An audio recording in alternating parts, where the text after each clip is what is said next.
Hey there everybody, Stuart here. Welcome to the Talent Equation.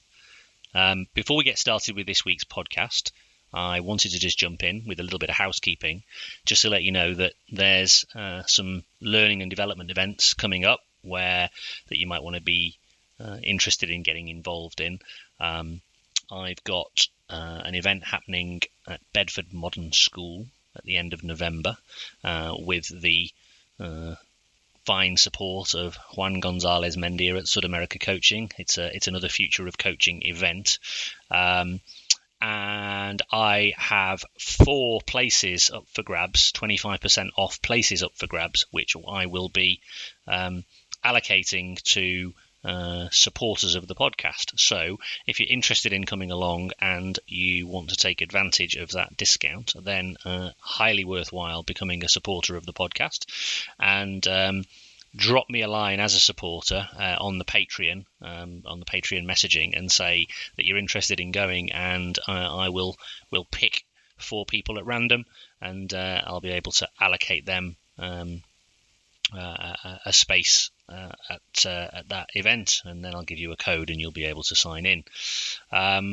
Some members of the conclave are already going to be going, and again, if you wanted to get involved in the conclave, there is some space available as well. Some people have had to drop out because their schedules wouldn't allow them to attend. They're still staying on board, and they get the recordings sent to them even if they can't attend the meetings themselves, because we do everything online. But if you are interested in getting involved in the conclave, then there are a couple of spaces available, so get on board. It's a great thriving community where we're all coaches, learners. There's no hierarchy. It doesn't matter what experience you've got. We just want to have more people involved and have a good conversation about coaching and help each other on this journey that we're all on as a group of learners. So if you're interested, get involved. In the meantime, got a great podcast for you this week, and I will leave you to this week's show. Welcome to the Talent Equation Podcast.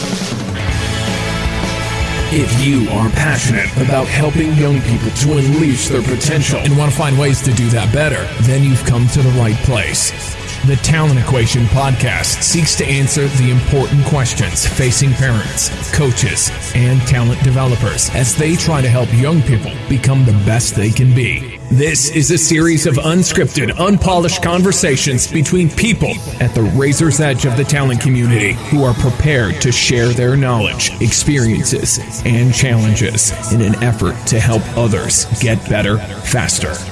Listen, reflect, and don't forget to join the discussion at thetalentequation.co.uk. Enjoy the show.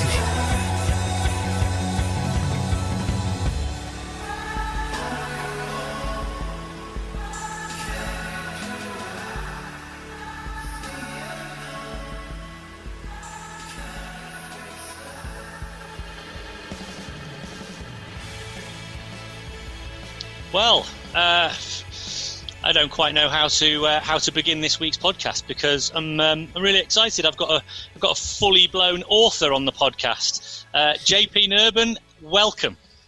Hey, thanks for having me. I'm excited. It's gonna be fun, and hopefully we can provide some value for your listeners.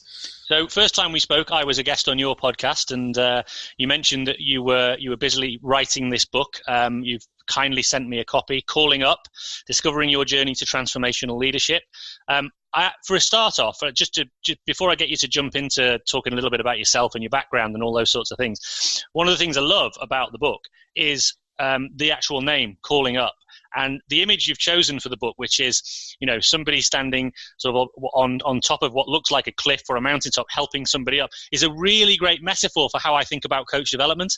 The idea of someone who's slightly maybe got some different experiences, or they've been at it longer, or they've got some new knowledge or something like that, calling somebody else up, helping them come over a difficult challenge. I think of coaching like that, to be honest, but in terms of coach development, I would love more coaches to be helping other coaches along the journey. So I think it's a fantastic way of even presenting it from a kickoff.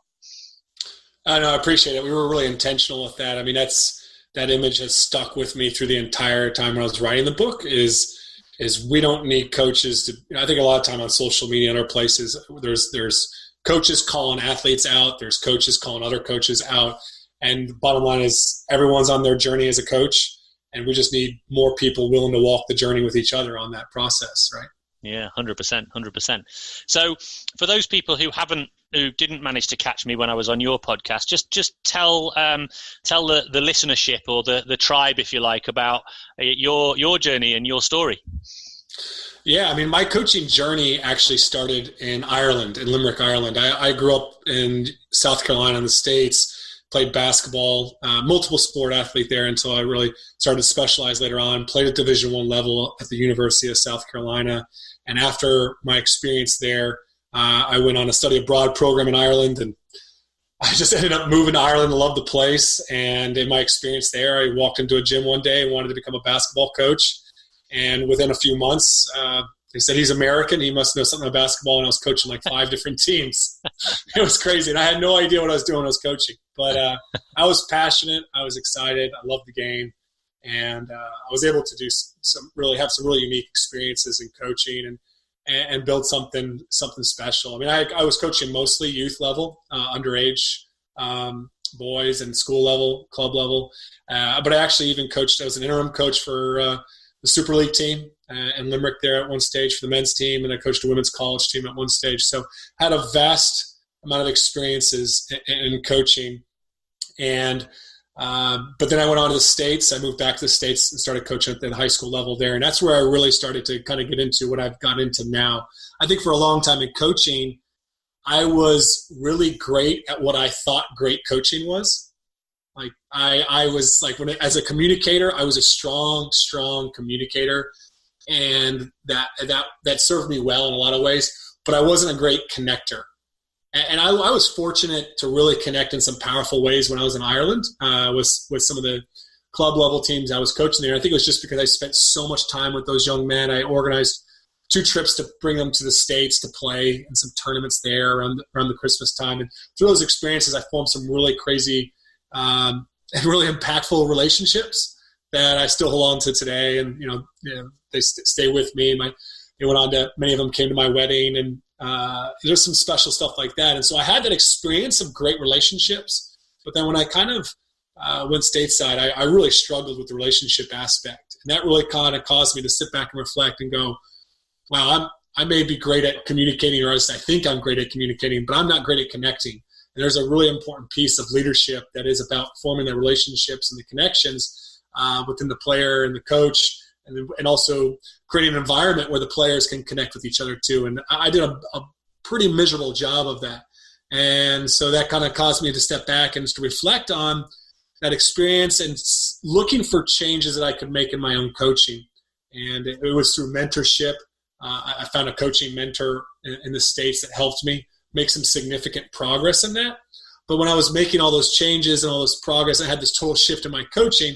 Making a really long story short, I did not get the results that I wanted on the court, like the scoreboard did not reflect it. I actually had the worst record I'd ever had in coaching. And I'm sure of it. It wasn't necessarily because of my change in my approach, but there was a lot of external factors, and just some of it was timing. And then sometimes it is a little bit of the progress on the results. So that's where I really started what I do now, which is the sports consulting, the coaching mentorship is because I wrote an article about it. It was Thrive on Challenge. I was in the middle of a battle of a season, struggling with just belief in myself as a coach, and struggling with parent issues and outside pressures. But I was having this incredible growth on the inside with my team culture, and the relationships were thriving like they hadn't ever before. And so I wrote about that, and coaches connected with that, and that led me down this rabbit hole where now I've developed this kind of coaching mentorship business. Fantastic. I love the fact that you were over there in Ireland. Firstly, you're in Limerick, so you must like rain a lot. Oh my gosh. Yeah, there was definitely like 100 days in a row once where I don't even feel like I saw the sun, but I did. I loved it. I loved the people. I love the passion for sport in that area. It's a great place. I went to Limerick not long ago, and I got a taxi from the airport, and the taxi driver said to me, I look forward to 2 days a year, and one of those is summer. Well, I go back every year, and I was actually back there last year in the middle of a drought. It was mental. So, well, it's called the Emerald Isle for a good reason, isn't it? It's a beautiful part of the world, and highly recommend going over there. I always have a great time whenever I do. Just one thing I wanted to talk about there, really, that I just wanted as a good starting point, because obviously we're going to talk a little bit about the book, but not necessarily just talk about the book itself, but actually some of the key areas in there, because there's some really interesting things that I sort of, as I was going through it, and full disclosure, like always, we were talking about this, 6 or 7 books on the go often. So I've been diving in here and there, and just sort of like finding little moments to get involved. But something you just started off there, which I thought was really interesting, a couple of things really, is the idea of a strong communicator, but not a strong connector. Was that to do with the fact, because that resonates with me a little bit? So I've always been a pretty good communicator, but mostly a good communicator in one way, i.e. me to them. So was that similar for you? You were a good, strong communicator. They could definitely hear you. They knew what you were saying, but it was much more on transmission mode rather than listen mode. Is that a similar thing, or was it slightly different? Yeah, absolutely. I mean, I think on a personal level, and I think I'm really big in this, I think to be a better coach, we've got to become a better person. And just as a personal level, full disclosure, my 2 biggest areas I struggle in are patience and empathy. Right. And if you don't have either, then you're really going to struggle to connect, because connection takes time and it takes a lot of empathy. It takes a lot of me putting myself, and I not just in their shoes, but I like to say in their feet, because I feel like sometimes I can sit there and say, well, if I was in their shoes, but I like to think we got to reflect on that everybody comes from a different experience, a different background, a different culture. And so we're building culture within team, and we're trying to build character within our players and all that stuff. Like, we've got to understand that they have had a different journey, and we've got to be able to meet them where they're at if we want to connect. And my whole vision of leadership was, I come up with the vision. I come up with what we're about here, and the values and the standards, and I impose that upon them, and they want to be a part of that or not. And it's obviously very authoritarian, which was not a very effective way of building connections, right? And calling people up. And to be able to call them up, you have to be able to get down where they're at their level, wherever that is, and then help them from there. So, and then the other side of it you said as well, which I thought was really interesting, was you said, I was really great at what I thought great coaching was. So you were basically saying that you thought that great coaching was telling people what to do, kind of giving them a structure, all those sorts of things. I'm assuming that's what you were thinking great coaching was, because that's actually what a lot of people think great coaching is. Yeah, and I think Ireland taught me a lot, though. I mean, I really did start to learn to take a games-based approach. I was involved in a great course at the University of Limerick, which I graduated from, and a physical education degree in the PE sports science department. So I had some great education there. But here, bottom line was, I was in a class of nearly 100 kids, and I was one of the best communicators. Like, I was getting my marks during the practicals were like, oh, this guy's he's a great teacher. He's a great coach there. So I walked out with a lot of confidence. Yeah. But it was I was not great at empowering leadership. Right. I was not great at using questions to cause people to reflect, so they could reflect, and that awareness would lead to change. Right. So I wasn't good at a lot of those things that really require great communication, which you have to have those connections. Right. 100%.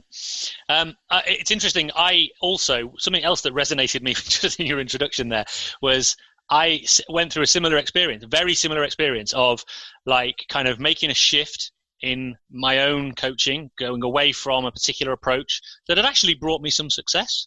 I'd actually been a successful coach.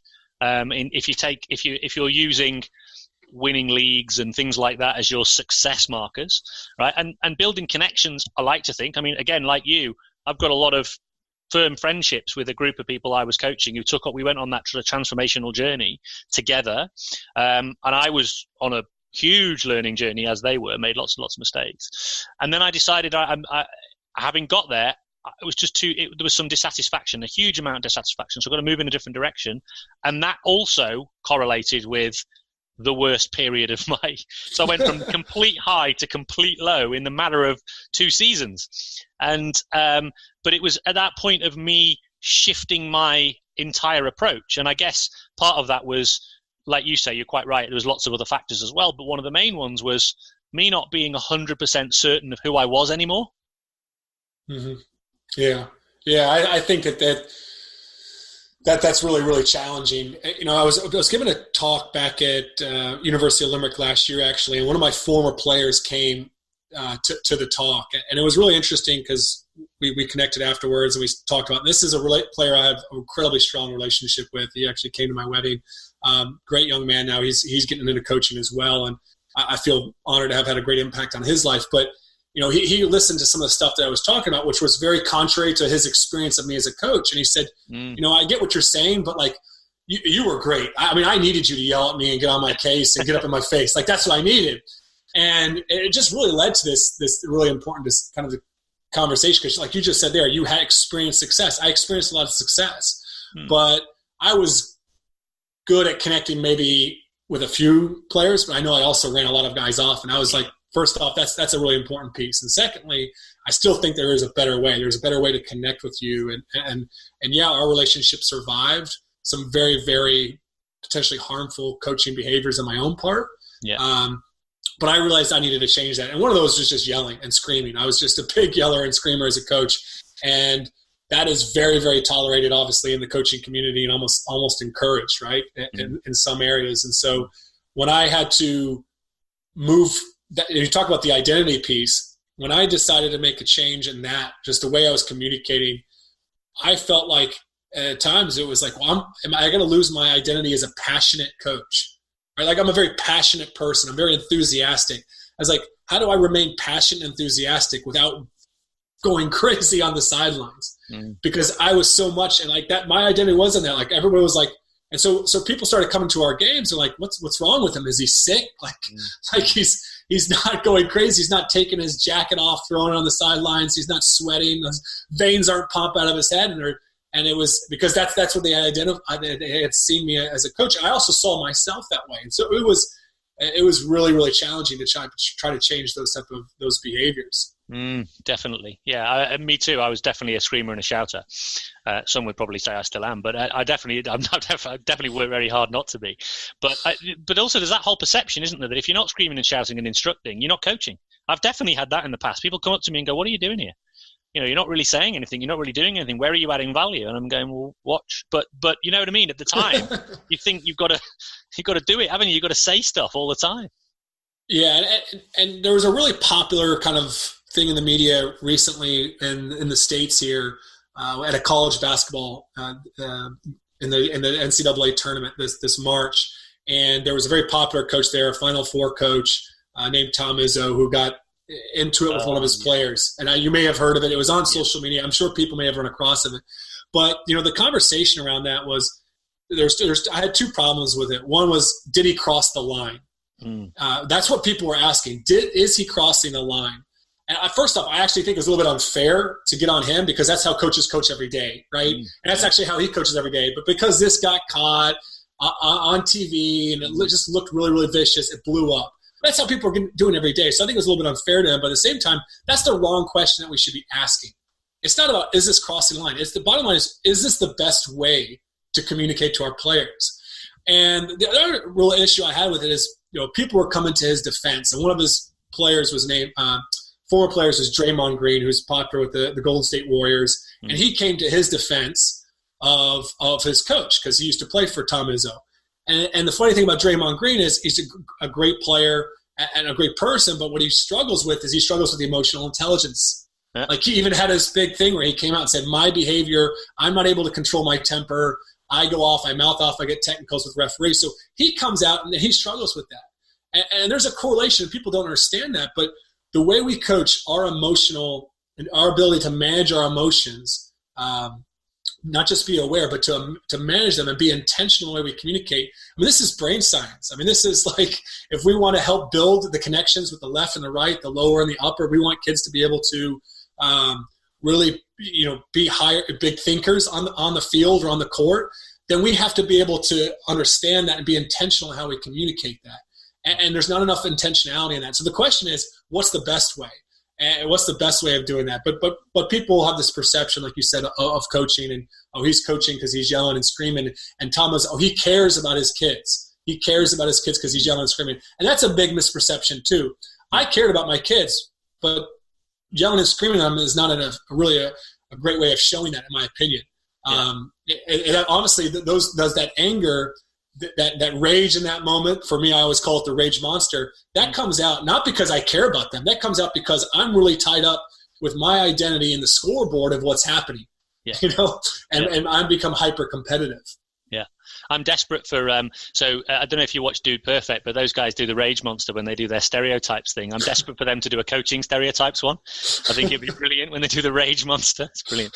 Anyway, what was I going to say? Oh, yeah. So interestingly, though, what you were talking about that, so you talk about like that Tom Izzo situation.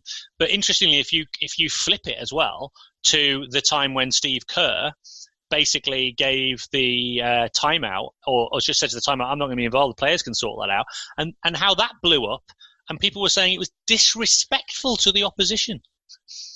It was honestly, I was like, is this real? Is this and it was quite, so for example, when the coach isn't there leading, discussing, telling people what to do, the coach steps away, players are taking ownership, running their own sort of situation, that is deemed to be somehow weird, avant-garde, disrespectful, whatever it might be.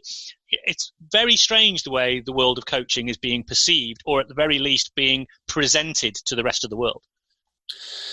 Yeah, and it's so funny that people do that. I actually, in my workshop, I always show a clip where you hear Steve Kerr explain it, and then also I show a clip where this one ESPN commentator is like, "What a bunch of arrogant jerks! They think that they're so great that they don't even have to coach during the halftime or during the timeout." So, that definitely resonates with me. Just the perceptions of it.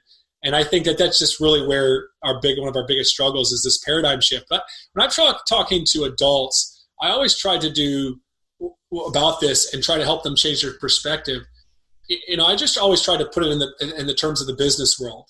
And there's two things that I would say. Like, one is when it comes to the business world, like if they work in business, I just say, well, how would you feel if your boss just said, "Hey, I trust you enough to go handle this issue"?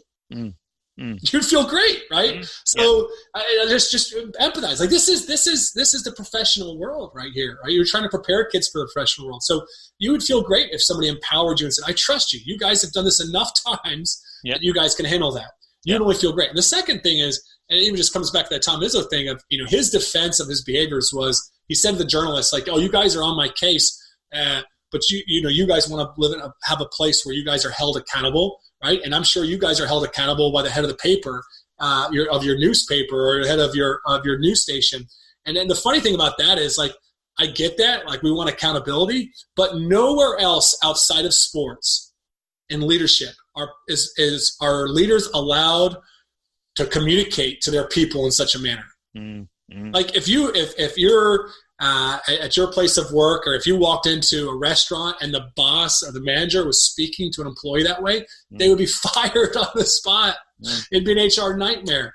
And so we have this whole, for some reason, the sports leadership, I think that view of what that is just completely skewed, even when it comes to real life, when it comes to business or even education in the classroom. Yeah. I have to say, I think it is interesting the way, but like you say, it's a polarized world as well, isn't it? In the sense that you do get some people who are kind of saying, "No, this is exactly how it should be. We just need to talk the talk and man up and be, and people need to be. If you can't stand the heat, get out the kitchen, and mental toughness and da da da da da." And then you've got the other people on the side, and they're kind of painted as almost like, saying they're painted as being like tree huggers almost, like, "Oh, whatever, all you're doing is producing snowflakes and all this sort of stuff." But then there's this other side of it saying, but which of the, just straight up question, right? Let's say, take the human being out of it, right? Which we don't want to do, but let's imagine this. Let's think the only thing we're interested in performance. I mean, basic sports psychology is telling you that individual that coach is talking to in that way is not going to perform as well as if they were given or communicated with in a different way. It's like you don't have to be a rocket scientist to work that out, and yet they'll still justify that. It's honestly, it's like I just don't get it. Don't get it. Well, and I think these people, they want to coach off of feel, I think, and their emotions, and like you said, they're ignoring the brain science here. Like there's just literally brain science that goes, like you said, take the human being out of it and just make it all at the molecular level or the science of it. And bottom line is, if you got a player that's emotional, they're not engaged, they're not motivated to be working hard, or they're not focusing, or they're making mistakes. When you come at them emotionally, then they move to that place where of that lower parts of the brain thinking. Like they're not using the higher upper parts of the brain, so they're not using that higher levels of cognitive thinking, and so that's just it's really problematic. So from a performance standpoint, but you also have to kind of keep, like you said, like you got to keep the human aspect in it too, and people are taking that out of it so much as well, right? Mm-hmm. You made me think about a time when I was coaching a side, and we were going for like a league title. At the time, I was a relatively young and inexperienced coach, and this was important, obviously. And we'd been working for a couple of years on this. We'd come close a couple of times, like missed out on the last game of the season.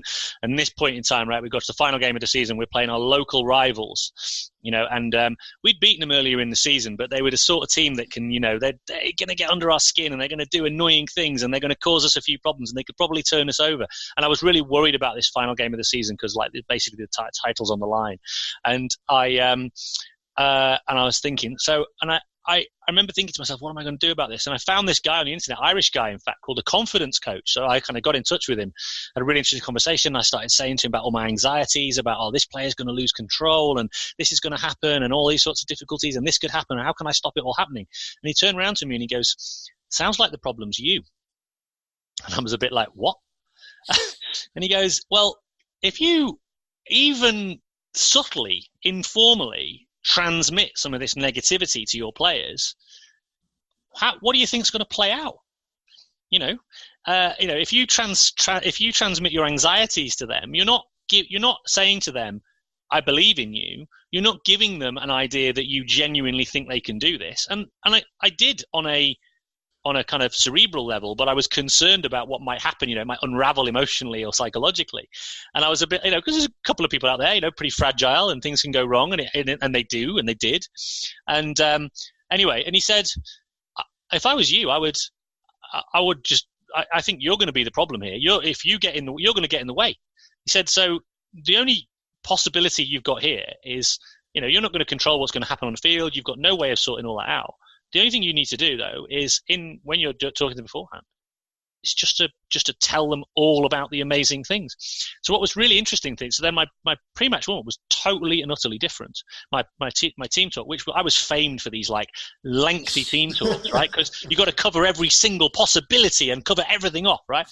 So I went in there, and a little bit, it was a lot shorter than usual, but it was basically just like a recap of all of the amazing things that we'd done, and all of the brilliant things, and the strengths of each player, and how those strengths are made.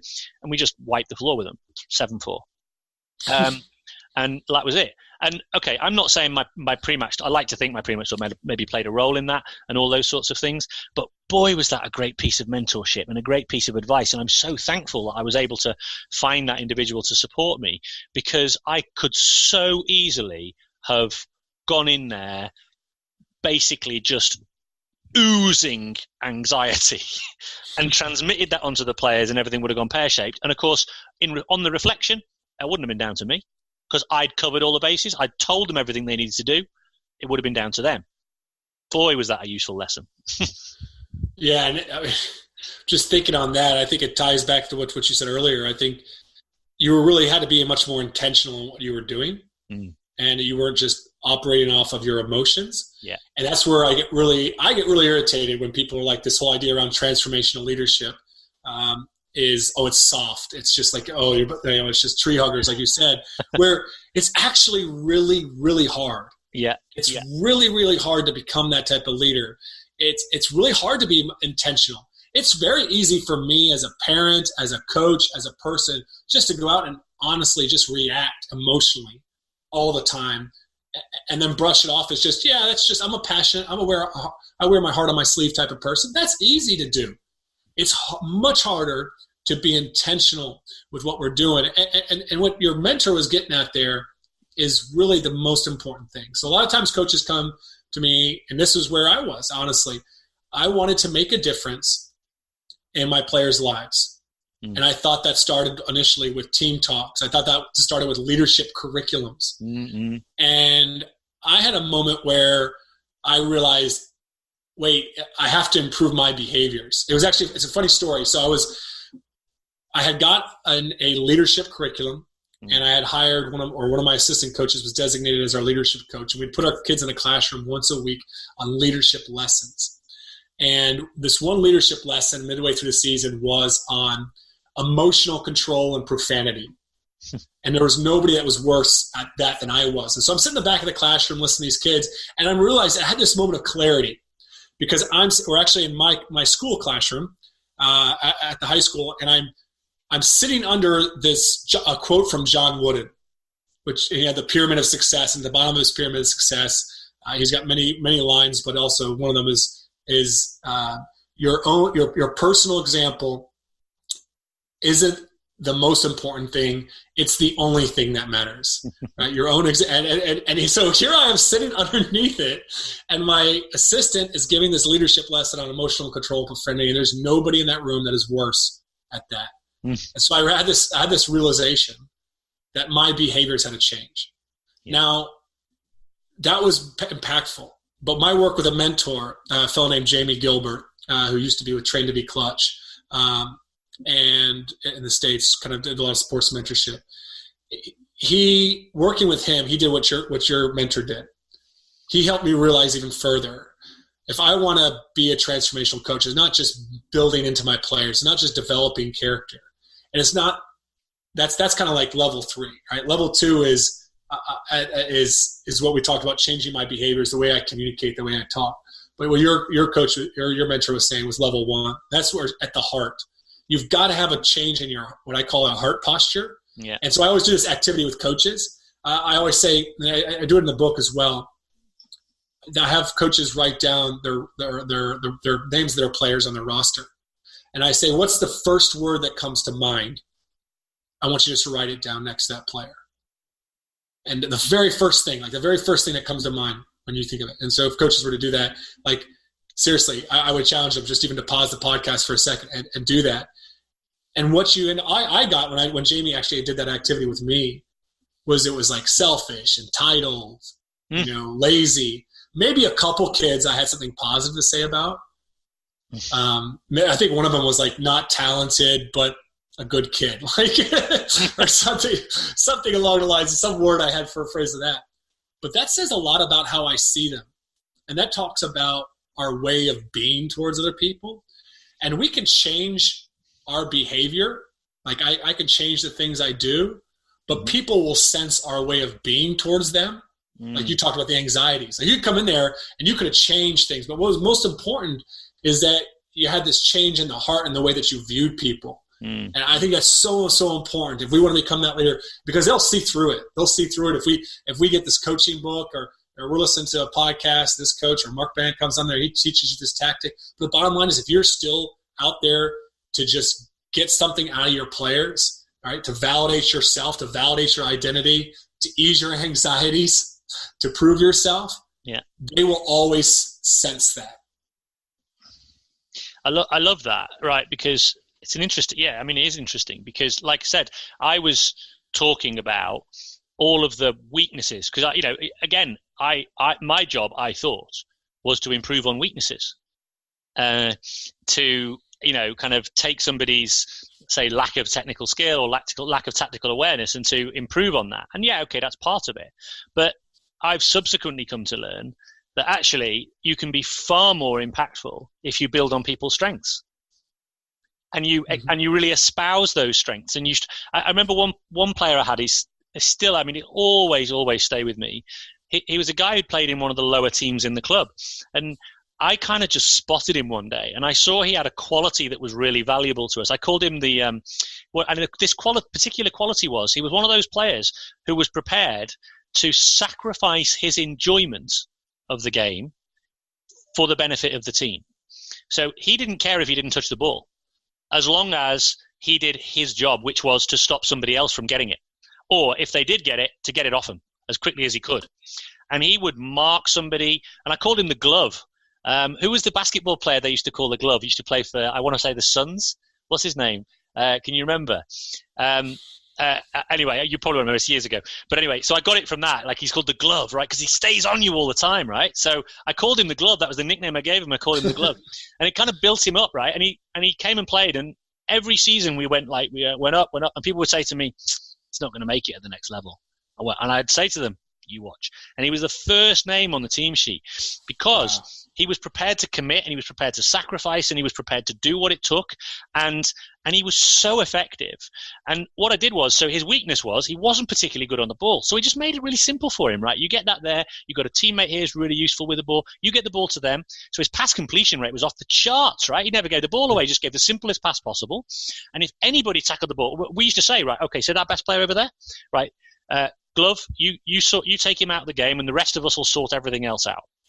Time and again, he just follows this guy around. He never gets the ball. He gets really frustrated, and he's their star player. And that was it. Game over. The rest of us were better than the rest of them. And there's one particular game in particular, right? So there's this particular move in field hockey, right? It's like the craziest time in the game where basically you have 4 guys stood on the line. It's called a penalty corner. And you get somebody else who's going to flick the ball at 125 miles an hour at their head, and their job is to stop it going in. And we come up against this one guy. He's an ex-international player, and he was properly good. And if we let him flick this ball as he wanted to, we're going to lose. So I said to my goalkeeper, right, you just take one side of the goal. And I said to the Glove, I said, Tom, I need you to run that ball down. And you know what he said to me? He went, love it. I'll do that. And he wore it 5 times, bruises all over him.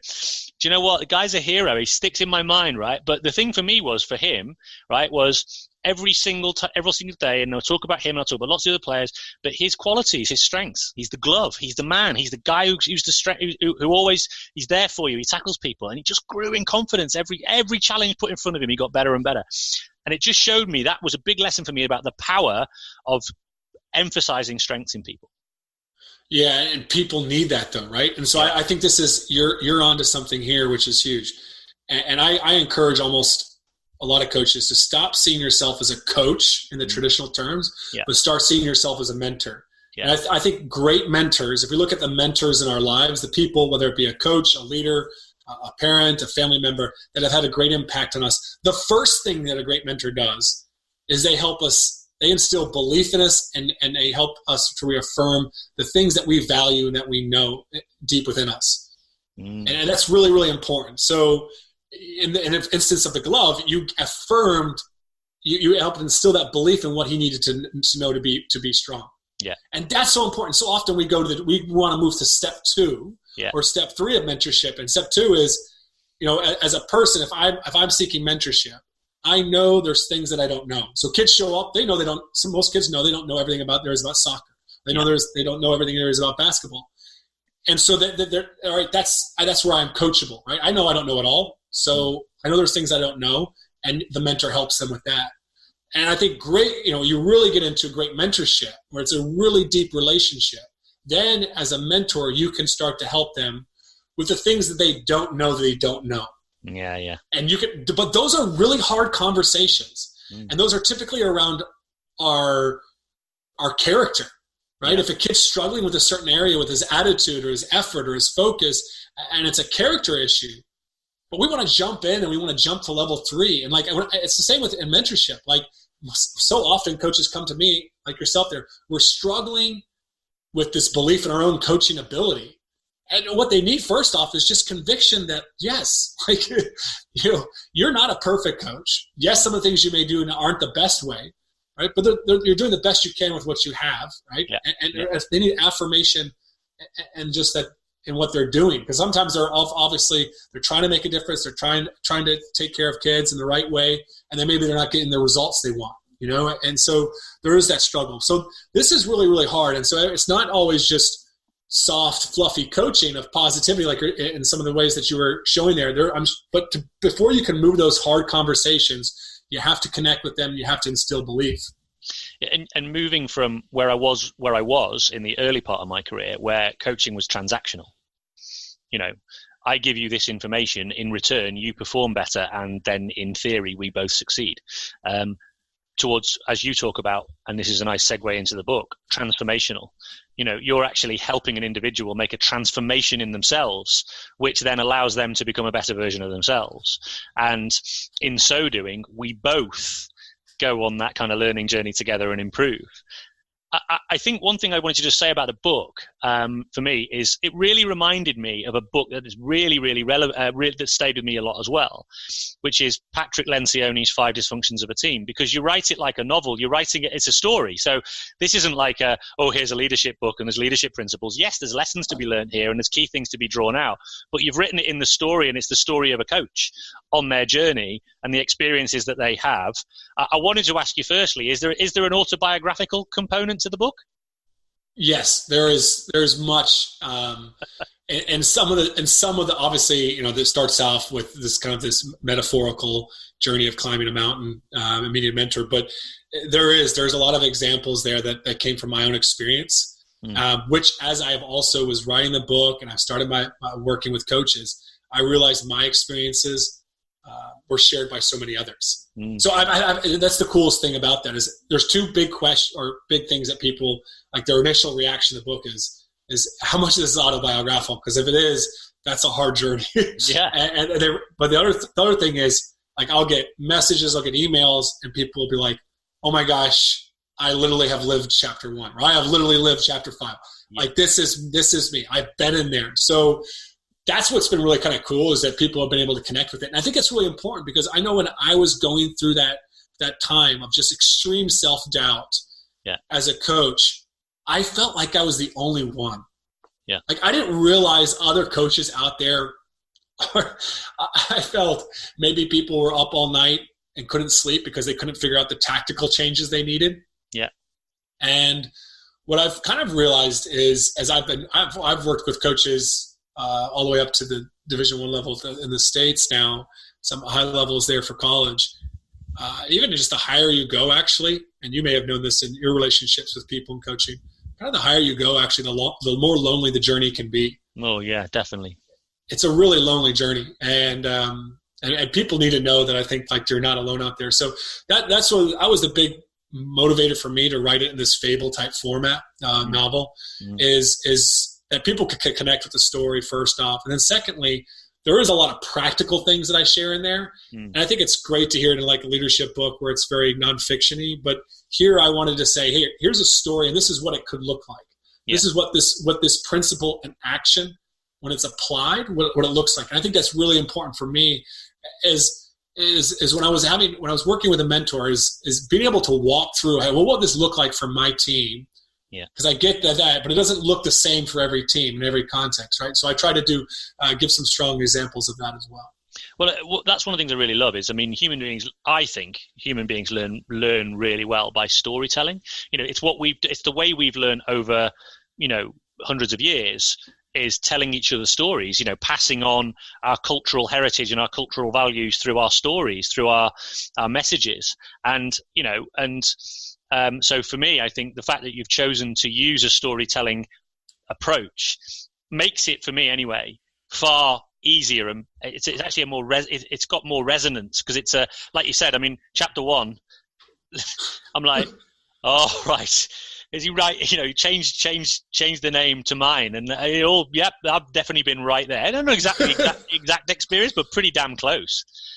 And so it's very impactful straight from the get-go. And then obviously you've got all the other areas that you're going to explore within. So yeah, for me, that's just really a really powerful thing. Yeah, and I think that you hit on it there. Just the power of stories. It's really important, and so yeah, it was a challenge in that sense. You want to have the story, you want to connect, but I also don't want people walking away feeling all, just this feel good type of novel. I really wanted people to walk away not just inspired, but more equipped to be able to lead effectively and to balance those challenges of that we've kind of talked on a little bit here today. We want to have a high standards, and a lot of people think, well, transformational leadership, right? So they think, well, what is that? Just low standards, let the kids do what they want? No, it's actually much more challenging, but you're having really, really high standards that go beyond just performance, standards that go beyond things that are within their control, their effort and their attitude, their focus. And you're holding really high standards, but you're helping them and you're encouraging them. So I talk about advocacy and accountability within the book extensively, about how we just cannot be about the accountability police, which I felt for so long. I felt like I had to be the bad cop. I know that I was successful in Ireland because I had my good cop and I was the bad cop. And I felt like that was the model, like, hey, every team is the bad cop, I'm the bad cop, and you'll have your good cop. The reality is, why can't we all just be good cops? Mm. We're still policing, and at the end of the day, we still have to hold some standards there. But we can hold, and so what I think what kids need, and all athletes need, I know this very, very deeply, is that they need someone that's providing advocacy, that's providing support to meet those standards, and that's really important. So that was an area of interest for me. That's that chapter. It's one of the ones I was going to, because it's one of, I mean, I'm terrible for flicking through content of books and then like going to the chapters that I think of interest. But that was one that really jumped out at me. There's a few, but one was the advocacy before accountability. What do you mean by that? So bring that to life for people when you talk about this idea of not being the accountability police. What does that mean practically in terms of? I think I know what you mean, but I'd be interested to hear what you're, just to expand on that a bit more. Yeah, I mean, I've had a really interesting and powerful mentor in my life the last few years. He was actually the culture and character coach at the New England Patriots. His name is Jack Easterby. He was my leadership coach when I played at the University of South Carolina. He's an incredible person. He's now the head of team development at the Houston Texans. So hang on a second. Sorry, he was. So you're telling me that this is, I love this. This is the fact that this even exists as a role, right? The culture and what coach at the Patriots? Yeah, the culture and character coach at the Patriots. Culture and character. How many professional sport teams have culture and character coaches? I wonder. They're becoming more popular, actually. So so he was one of the first, actually. He was a leadership kind of coach / chaplain for our team at South Carolina. Right. And he's one of the first, honestly, that was really, really intentional in that. He moved to the Kansas City Chiefs. For the Kansas City Chiefs, he came into the Patriots after an incident where one of their players was involved in a murder. So they brought him in there. And he works with the players and the coaches on the character elements, development of emotional intelligence. He's huge on that. So, and then he's had some people that have worked for him. They've gone on to be in other roles as well with other NFL teams and NBA teams as well. And now he's what's the role at the Texans? Team development, or the president of team development. President of team development. And that's pretty much, I think a similar role, but maybe a little bit more. I mean, and here's the cool thing about him is he was very, very involved in the drafting process. He was very involved in the onboarding process of all athletes. And he told me a few things that really stuck with me on this accountability piece. He said, JP, accountability is just accounting for one's ability. And one of the things you do when new players come into the program or to come into the Patriots is you sit down with them and you identify what do they struggle with. Because you can't have standards, like let's say like the Patriots, like to expect the same level of focus, intensity, mental toughness, and preparation from a 22-year-old out of college that you would have a 35-year-old, 36-year-old Tom Brady. Well, that would be unreasonable, wouldn't it? And just, hey, you just got to toughen up and get there. And so he has this powerful question that always stuck with me is when he sits down with players and they're for his first one-on-one with them when they've been drafted, is he say, what's hard for you? What do you struggle with? And so he's connecting with them on what they struggle with. He's accounting for their ability. And so I think that's really important that we have standards that are meeting them where they're at, first off. That's a big piece on the advocacy before accountability principle. The second big piece of this advocacy thing is, and what this looks like in action, is in a very simple way, is let's say a player fails to meet the standard. Well, typically we want to come in with the consequence. All right, well, you're going to do that, you're going to run, or you're going to sit out. And instead of, like, let's say, for instance, your player's struggling to show up on time and a player's late to practice. Well, you can have a consequence. Right? There has to be consequences out there at the end of the day, whether it's a natural one or a one that the team has agreed upon with the coach as good consequences. But you want to be able to also, before you even go there, to be able to empathize and connect with them. That's so important. So I call this like transformational discipline, because you want a team, you want discipline. But in transformational discipline, it's not just about compliance. So you didn't show up on time, so you need to run because I don't want you to be late anymore. Transactional discipline just focuses on compliance and obedience. But transformational discipline, it focuses on continuing to nurture the relationship and building character within that. And so clearly this young man or this young woman or this person on our team, they have an issue of being on time potentially, let's say. They really struggle with that, with time management, focus, being able to wake up early.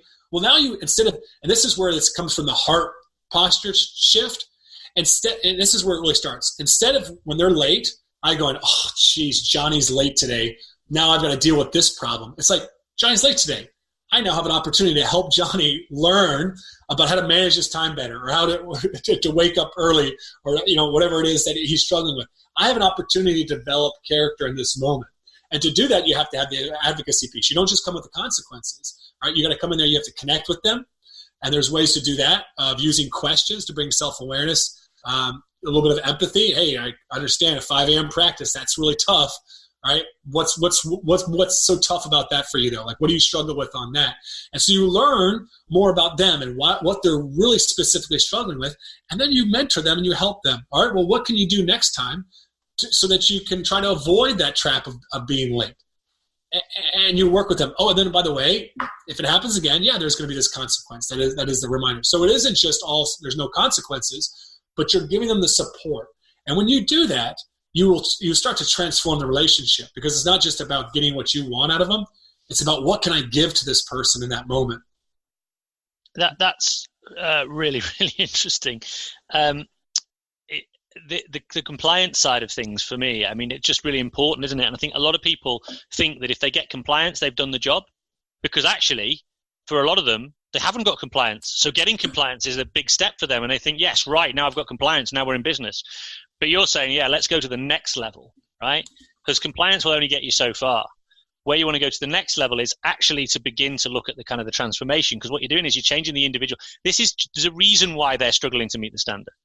And rather than just getting them to meet the standard, it's kind of where I think Mark Bennett often goes, where he talks about things like, the exceptional and the exceptional.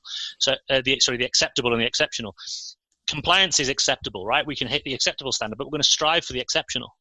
Right, so we're always going to try and go that little extra step, and do what we can and celebrate when we can get to that point. And sometimes you need to help individuals firstly meet the acceptable and then strive for the exceptional. There's a reason why they can't get there, and without actually addressing that reason, all we're going to end up doing is just getting people so that they're either continuing to fail and then there's ongoing consequence. We're never actually looking at the reasons why we're getting there. So I think it's a really important area and very much overlooked. And a lot of people probably saying to me, oh, but I haven't got the time to do that, because a minute ago we've just talked, there's a specialist role at the Patriots that looks at this area. Well, yeah, but that's because that's a niche, and you need that niche expertise with a roster of professional athletes who've all got quite complex needs. And the roster of professional athletes in the Patriots is like 100 plus, whatever it might be. So obviously you do need somebody with that level of specialism. In our world, we're that person. We don't necessarily have specialists. We may have assistant coaches, perhaps, if we're lucky. But in my world, generally, it's kind of just me or me and a couple of other people who are volunteers. But it doesn't mean we have to lose sight of this. Yes, we can't necessarily do it in that depth, but we can, at the very least, before we just step straight into the consequence and the compliance, we can at the very least reach out to those individuals. And you just made me think about a particular player I'm going to be seeing tonight, who I've been reminding continuously about something that they continuously forget to do. And recently we were in a match, and I was reminding him, and I said, you got to go there. And he was like, what? I said, wait, a question, where do you need to go? I need to go there. He goes, oh, sorry. Yeah, I need to go there. I said, you don't need to be sorry. I just want you to remember what I've forgotten. And this is why this is such a great lesson. Every day is a CPD day in this podcast, is I haven't even asked him. So what is it that's stopping you remembering? Is there something you're thinking about? Is there something else you're looking at? Is there something else that would help him? And that's just a particular aspect of performance, never mind some aspect of their life, which we haven't even got to yet. But wow, useful lesson. Thank you very much, JP. Well, Stephen, yeah. So why are you struggling to remember? Yeah. what do you need to do to remember, but also what can I do? Yeah. What can our team do to help you to remember that if it's really, really important? Yeah. And here's this is big, right? So, like you mentioned the Mark Bennett thing, and I talk about this as there's a difference between effective and beneficial. Right? Effective, you can do things, yell, scream, make kids run. You can coach in a way that is effective at producing the results that you want in that moment. Yeah. It may be even effective long term, but this is where you go to transformational coaching. Is it beneficial, right? And so yelling and screaming may be effective for some while, but eventually it's going to come back to haunt you or them. Later in that season, they will get worn out. Yeah. Their relationship will suffer. But also, it's all extrinsic. It's not building into intrinsic motivation. It's not building character. They're not working hard. They're not focusing because they want to be a good player or good person, but they're doing it because you're on their case constantly. And so this is where you want to be beneficial. Beneficial focuses on long-term effectiveness and also character development. And I think about parenting, right? And this is right, like my daughter is 3.5, and this has been a massive shift. And I've had to read my book and try to take stuff from my own lessons here around this. But like, let's say when I'm trying to get her to go to bed at night, well, being really stern and doing a lot of things, there's a lot of things that could be effective at getting her to go to sleep.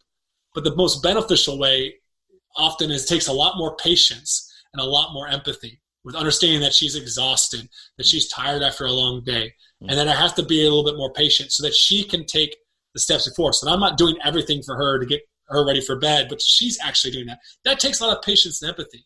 And that's the difference between motivating and coaching and leading through fear and doing it through love. And at the core of that love is that patience and empathy, which, like I said, I struggle miserably with. So. I think you're probably reaching out to many parents out there. I have to say, I've often said to people, I say it to my wife, why am I actually better at engaging with other people's children than I am with my own? And I think that probably resonates for a lot of coaches. For some reason, my coaching skills and my superpowers just go out the window, and I just become this raging, crazy rage monster, as you talked about earlier on. Not necessarily; it doesn't happen as often as actually I would have expected it to. I actually maintain my control quite often. The only time it ever comes out is if any of them ever show real.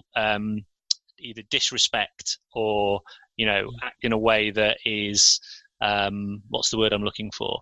Sometimes they can be quite insolent. Those or if one of them is acting dangerously towards the other, then that just flicks my switch out of control. But in those scenarios, beyond those scenarios, in general, actually, I'm pretty cool with it. And actually, but I'm totally with you.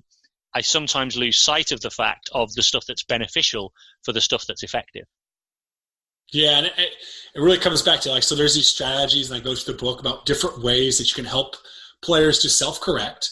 Yeah. We go in depth into that of ways to get them to self-evaluate, and to do that as a team sometimes, to do that individually. It looks, there's a lot of different. It's one thing you got to be good at is you got to be good at using questions. Yeah. But I see this too, and it comes back to the heart of it, right? I can be using these strategies. I can be using all the parenting tricks in the book. But if I'm only trying to just use all those tricks to get my daughter to go to sleep as quickly as possible so I can go do what I want to do, at some point I'm going to lose my cool because I'm not seeing it as an opportunity to build character in her and help her grow, develop emotional intelligence, right? When she's having a temper tantrum, it's very effective to just give her a piece of candy or treat or, go watch TV. And that's effective at getting the result I want. But I actually want to develop the person, so I have to be a lot more patient and empathetic. And so it's all about this is an opportunity to build character. And so I think when as coaches or even just as parents, we've got to constantly come back to that. And I just go, okay, what's the opportunity here? What is going on? What are they struggling with? And as coaches, I think we got to ask that. Okay, so they're openly defiant. They're late. They're having a bad attitude. They're being selfish with the ball. Whatever these things are, why are they doing that? It's not because they want to be a bad teammate, a bad person. That's just so important, to understand that. We gotta start focusing on empathizing and trying to go, okay, what's going on here? Yeah. It's interesting. I just talking about bedtime, and it just made me think about some stuff that I do that I probably didn't even really think about necessarily intentionally. But so for a little while, the kids, both of them, they've got into the habit of my my son got bunk beds, and they've got different rooms, but my son got bunk beds, and now they all sleep. Now, like, my daughter wants to sleep in the bottom bunk, so like that's just happened. Okay, fine. So they used to like to listen to like audiobooks sometimes, so they quite often listen to like some of the different kids' audiobooks, and they were enjoying that, and that was fine. But then I started to, I was thinking, I don't like this so much. I want to go back to reading the stories. But anyway, so like bedtime stuff were like, usual, oh, I don't want to go. Oh. So now all I do is I just walk upstairs. One of the things I used to do is used to this 5-second countdown. It meant that if they weren't on the stairs, I'm chasing them up the stairs, right? So I'm going to catch them and all that sort of stuff. So that worked okay, right? But now what I do is I just walk upstairs and I go and sit on the beanbag next to the bunk beds, and I'm just going, I'm ready to read the story, and you're running out of time. And then they start running up the stairs and getting ready and doing their teeth and all that sort of stuff. But the thing I've done with the story now as well is that I'm not just reading the story, right? I'm doing the voices, right? So I'm doing all these different voices. One of their favorites is a character called Raj, and I do this Raj character, and I never get the accent quite right. It always varies often. They love it. It's really funny. So just adding a little bit of that to the experience, again, that's a bit of the love thing, right? So I'm making the bedtime experience a bit more enjoyable for me and a bit more enjoyable for them. And by no means am I trying to say I'm like the perfect parent here. I can't say this works every single time, right? But that's just something I've found is I put a bit more fun into that, which is actually more fun for me. And it actually brings about kind of a bit of a shift in them in terms of the way they're acting. And I don't think that's a parenting trick. It's actually coming from the perspective of, let's make this whole thing more fun. Because otherwise it just becomes a horrible experience for everybody. So seems to be working so far. Well, it's funny you mentioned that. So you actually are doing a really good job. So there's like a lot of research out there that it kind of looks into the relationships of families, which I would connect with teams as well here, where, all right, 20 years when they're 30 and 40, which brothers and sisters, which families are still connected? Yeah. And they looked at these families, and they've studied large amounts of groups of them. And what they've found is certain families actually endured a lot of conflict, a lot of struggle, a lot of setbacks, a lot of challenges, but they were still really connected. And in the same situation on the other side, some didn't experience all those challenges. They had it pretty easy going, but they weren't connected. And they studied all these groups, and what they found was, what the real indicator was, the amount of enjoyment and fun they had as a family. Like, so the more fun you had as a family, the more conflict and the more struggle you could endure. And that was the most, and so I call this the fun factor. Like, when coaches talk about, often are inquiring like, oh, we're going to struggle this year to win, and that's going to be a challenge, it's going to be a challenge for some of our players. And I'm like, okay, well, you're going to have to find some other ways to, not that just winning is the only enjoyable thing, but you're going to enjoy some of that conflict, that struggle. So you're not going to be able to push in some areas as hard as you want to. And you're going to have to create some more fun and enjoyment within the practices and with outside practice, and get them. Not only that, it's like you're building connections through that. And so, yeah, you can build a strong team. You can build connections through a struggle and through making things really tough, but you also got to have that fun factor as well there. And I think the family example, all that research they've shown there, I think it really applies to the team dynamic there. I've had some teams that have gone through some really tough moments, but when we've had a lot of fun, we've done other stuff outside of practice and let them connect in those ways. We've been able to actually grow through that struggle. I love that. I mean, why doesn't that makes total sense? I mean, people talk a lot about resilience. We've got to build resilience in young people because they're not resilient enough, and they can't actually. What about one of the byproducts of fun, right, and play and having and those kinds of creating those connections is resilience. What a great idea that might be.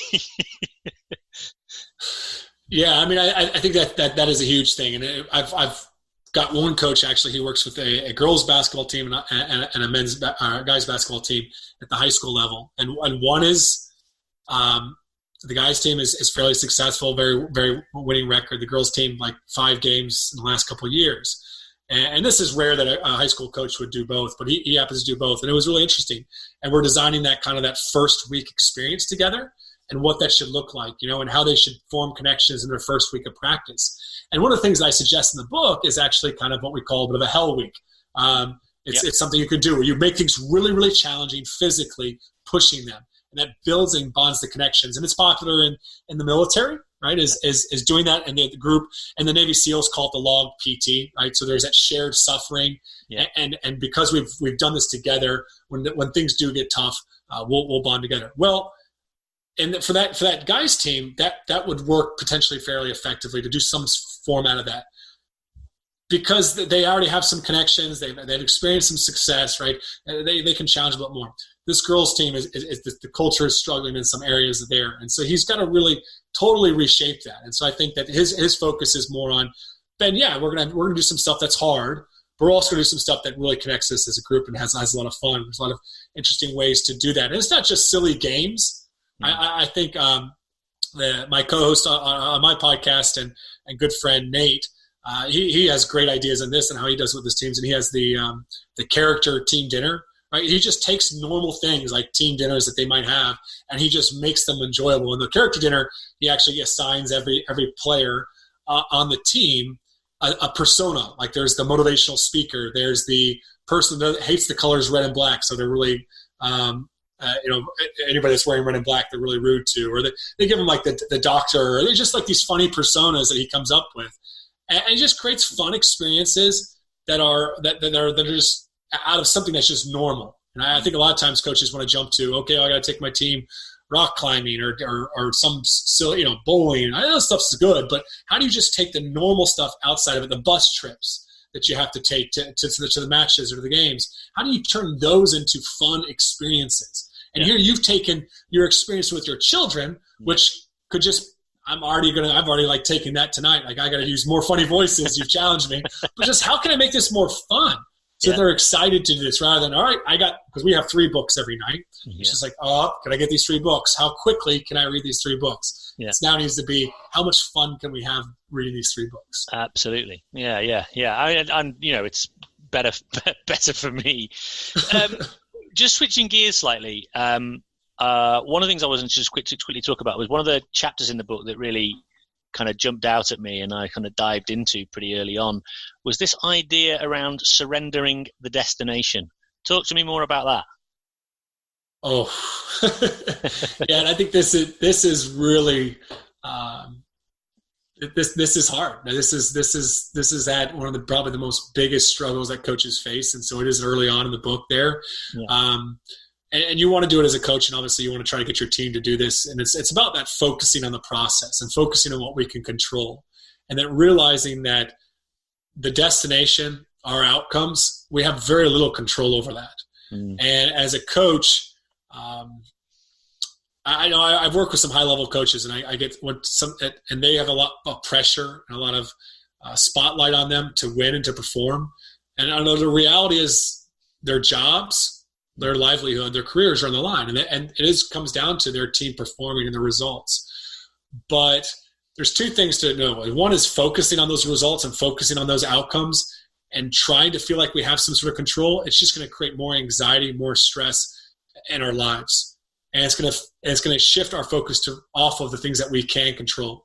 Mm. And so that's really, really important from an emotional well-being of a coach standpoint, which I focus a lot on. We've got to move to that place where we can start to surrender the destination, because we don't know if we'll make it on certain things. And then the other piece of it is really trying to focus on the experience, the journey as a coach. Like, what do I want? Like, if I'm going to be coaching for the next 30 years, what do I want that to look like for me day in and day out?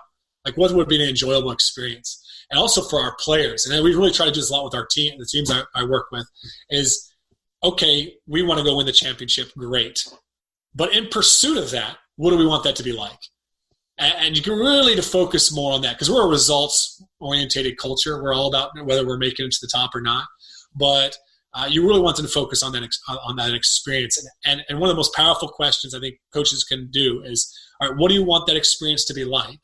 And the next thing is, how can you create that experience for each other? Mm-hmm. And so same in coaching. All right, what do you want that experience? All right, as a coach in your own journey, and then how can you go out and create the experience? What are some things you can do? And I think that's really important.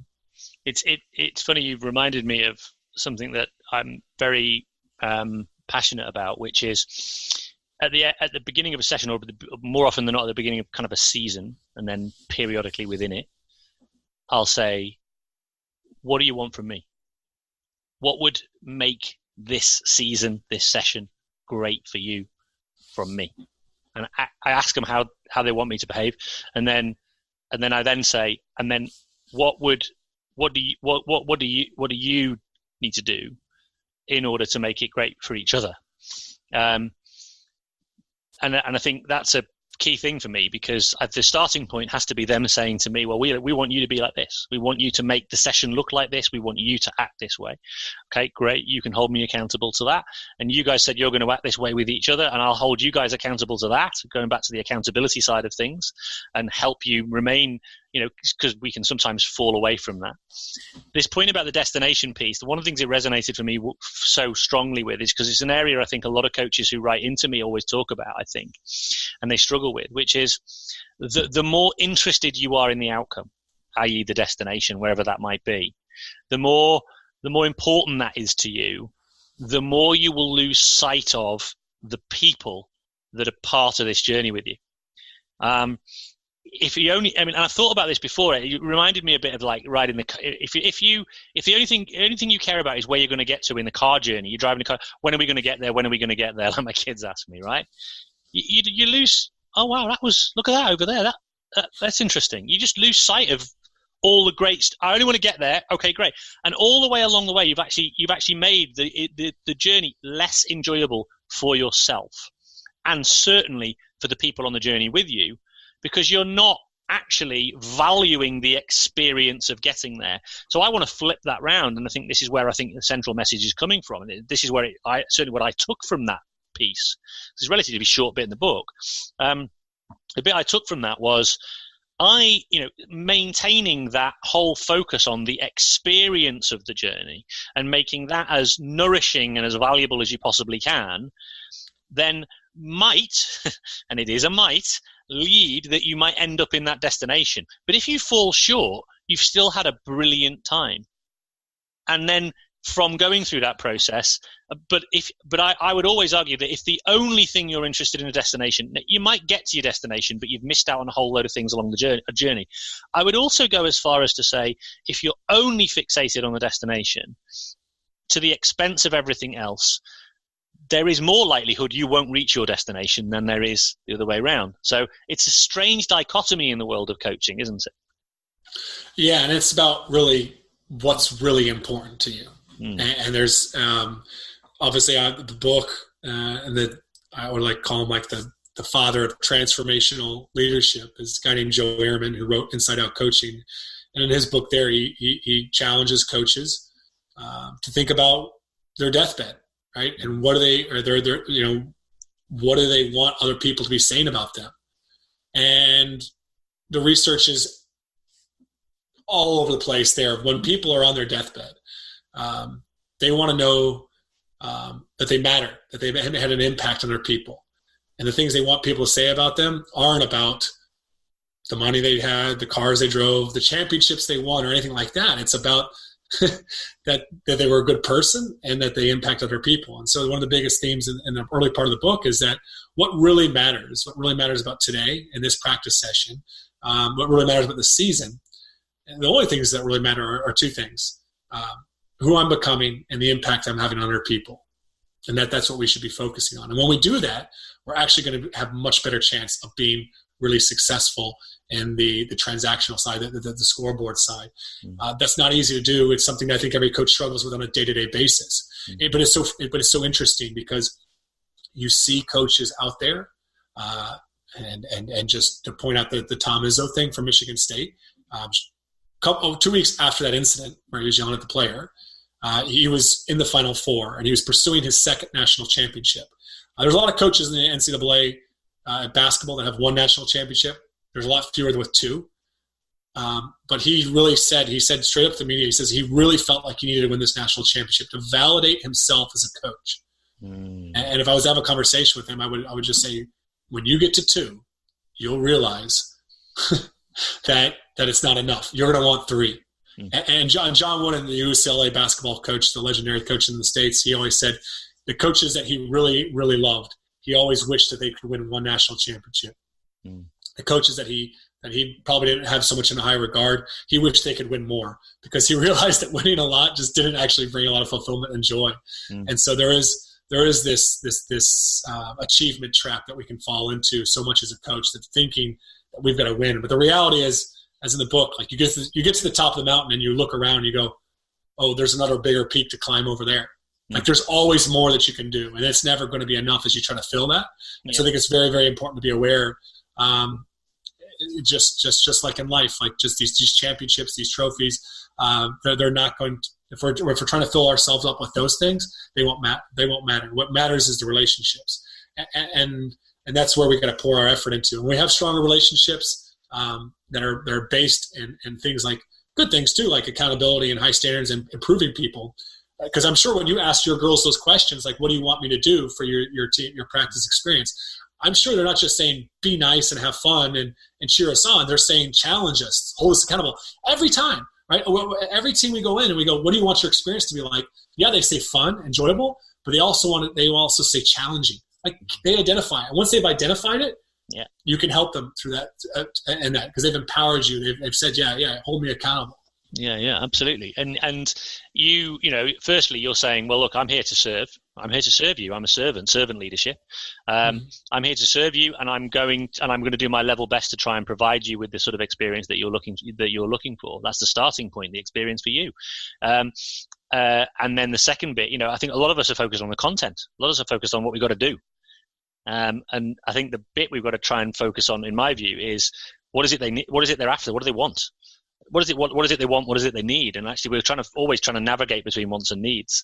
And then my view then is to try and meet them there and explore with them what it is they want, what they need. Your point about the Tom Izzo thing there, when he says, you know, it will validate me as a coach. So if he doesn't get that, he's rubbish, is he? He's no good.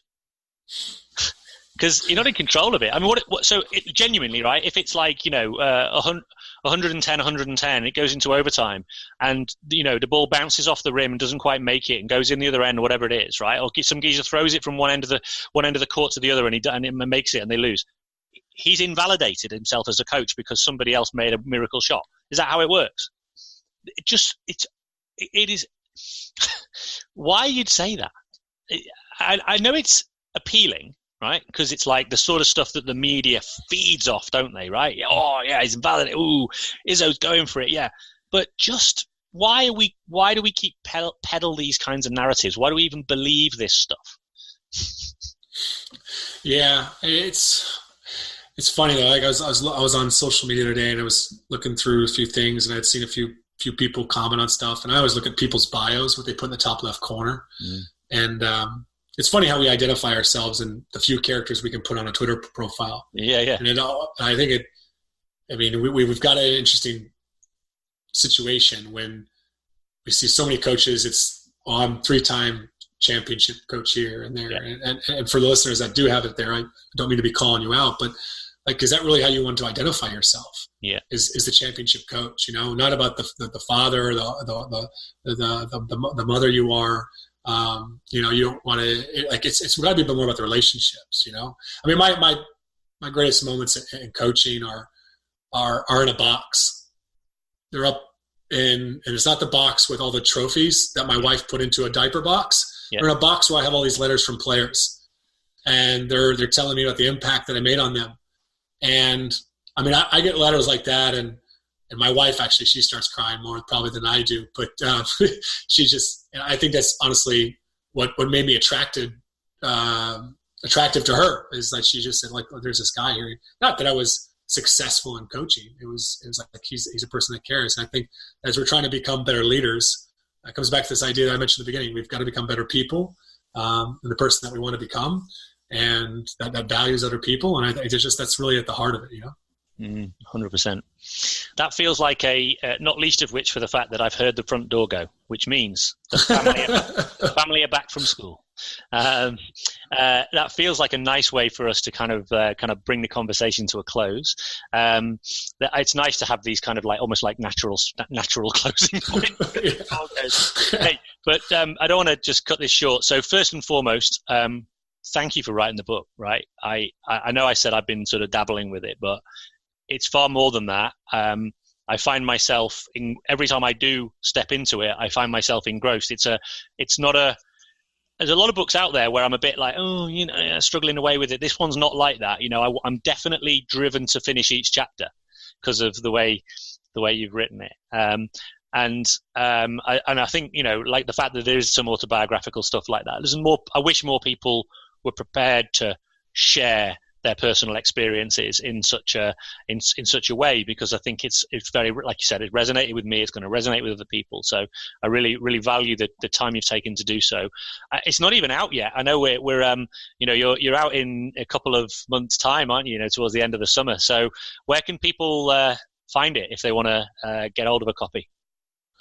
Yeah, well, thanks for that. Also, that praise there. I mean, I just really appreciate being able to come on and share my passion, and it's been special to share it with the book. I always thought I'd write a book in coaching when I won the championship, like the big one, was this 5-time state championship or national championship coach, and I actually decided I felt like it was really important to write it as someone that was an averagely successful coach, right? It's important that people got that message. But they can get it right now at the time of this recording. It's on my website at thriveonchallenge.com. So it's thriveonchallenge.com. And it's also on ebook that coaches can get all of there. Just wherever you buy your ebooks, you can get it. But it's if you like the hard copy, it'll be on Amazon and other bookstores online. It'll be in some bookstores in the States. And it'll be on that September 3rd. So keep an eye out. Yeah, so September 3rd. Then the audiobook will be in 2020. So it is out now. It is available via the website. It's not hit the kind of the bookstores, so to speak, yet. Yeah. There was a June release of the ebook, so people can get their hands on the ebook if they prefer that format. So cool. Yeah, I don't know why. I've just never quite got into the ebook space. I definitely like the physical thing in my hands. Just one of those things. I like to feel a book in my hands. I don't know why, and I like seeing them on my bookshelves as well. For some reason, there's a kind of pride thing to the size of my library. For some reason, I don't know why that's important to me. And you can see obviously in the background, I got a lot of books here too. So I'm kind of silly like that. I can listen to an audiobook, and then if I see an old used bookstore, I see the book that I read on audiobook, I'll be like, oh, I'm buying that just so it's on my shelf. yeah, definitely. I think it's a pride thing, right? Yeah, absolutely. So listen, JP, I'm really, really glad we could do this conversation. I really enjoyed it. Like I said, I'm taking away I took a lot of valuable lessons from this conversation, not least of which, but also there's a lot of valuable lessons in the book. And you've got some interesting things happening as well in terms of the stuff you're doing with mentoring and all those sorts of things. Any coaches listening to this who want to reach out to you and engage and maybe have some further conversations with you, I'm assuming you're open to that. Yeah, 100%. I mean, you can follow me on Twitter at JP Nerbun, Nerbun. You can email me at jpnerbun@thriveonchallenge.com. Go to my website there, schedule a call. It's at the core of what I do. I do workshops. We got the podcast. I've got my book. But at the very, very core for me is this mentorship program that we're developing, and we're having other people coming on board to mentor other coaches. And I think that all of us need mentors, and all of us should be mentoring. And I think that's really, really important, and whether it be in an informal or formal capacity. So I'd welcome anybody to reach out to me on that. We've got that.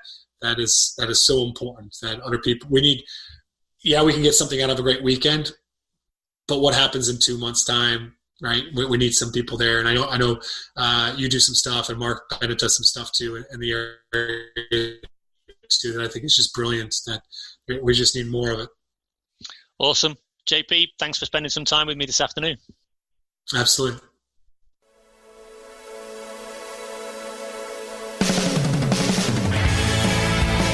Thanks for listening to the Talent Equation podcast. If you like the show, then please consider supporting it by leaving a review on your favorite podcast player, telling your friends about it, or even becoming a hero and show your appreciation by becoming a patron. Just head over to thetalentequation.co.uk and click on the Becoming a Patron button at the top of the page. So there you have it. Boom. That was great. I love that conversation with JP. I mean, it's great to speak to a fellow podcaster, but also, I mean, the book he's written is, it really is. Calling Up is really it's a great read, and so much, it's so dense. It's like one of those books that you have to go back to and read again and make some notes. And yeah, it's definitely not just like a page turner that you read in sitting there in a bed or something like that, because there's so much depth into it. But that's not to say it's not a good and easy read. It really is. It's just there's a lot in there that you can take away. A couple of things I think I want to just draw on there, really, that I think's of real interest. This idea that stop seeing yourself as a coach, let's see ourselves as a mentor, and the idea of that for me fits very closely with the idea of being alongside somebody on the journey. I think that's really, really important. The fact that there are culture and character coaches now emerging in the world of professional sport, we don't have that luxury in our world, but it's a big part of what we're about and a big part of what we do, and so it's great to see that being recognised. And actually I think that's an area that we really need to strengthen and develop if we're going to help young people to thrive in this ever-changing, chaotic and in many ways scary world. And then this idea of transformational discipline. I mean, that is a real head flipper even, for me, in terms of just nurturing that relationship, but creating, maintaining standards and maintaining discipline, but doing it in a way that's transformational and not just about compliance and transaction. I think there's so much power in that as well. Anyway, great conversation. Hope you enjoyed that. As always, if you want to get on board with some of the deeper learning that goes on within our conclave, please come and join us. We have some fabulous and exciting conversations. Head over to the podcast, to the website, and click on the Become a Patron button. You'll see the conclave option. Join in, and our next conversation's coming up soon. In the meantime, have a great week of coaching, and remember, ditch those drills.